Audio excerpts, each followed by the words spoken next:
এখন থেকে no duet video, no editing, ব্যাকগ্রাউন্ডে কেউ মিউজিক ব্যবহার করবেন না। সকলে অরিজিনাল কন্টেন্ট তৈরি করার চেষ্টা করবেন।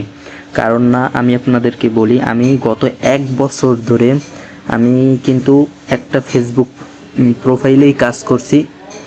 সেখানে আমি প্রচুর পরিমাণ মিউজিক দিয়ে কিন্তু আমি ভিডিও আপলোড করে থাকি। তারপর আস্তে আস্তে কিন্তু আমার কপিরাইট আস্তে আস্তে এখন কিন্তু আমার আইডিটা একদম কিন্তু বেহাল অবস্থা হয়ে গেছে।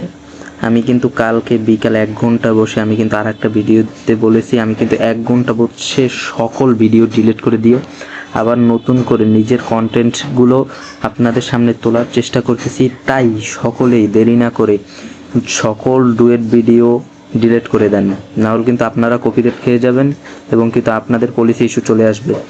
তারপরে যত মিউজিক ভিডিও আছে সব ডিলিট করে দেন। যত মিলিয়ন মিলিয়ন ভিউ হোক না কেন, আপনারা কিন্তু পরে বাস খেয়ে যাবেন, তখন কিন্তু আর কোনো কাজে আসবে না।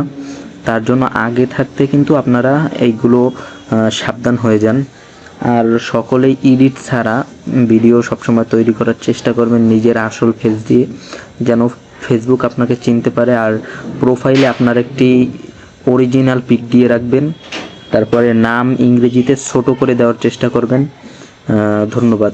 সকলে এইভাবে সামনে সামনে অগ্রসর হওয়ার চেষ্টা করবেন, না হলে কিন্তু ফেসবুক অনলাইনে কাজ করা কিন্তু খুব কঠিন হয়ে দাঁড়াবে, যা কিন্তু আপনি মোটেও সামলাতে পারবেন না। আবার আপনার আইডি কিন্তু একদমই চলে যাবে।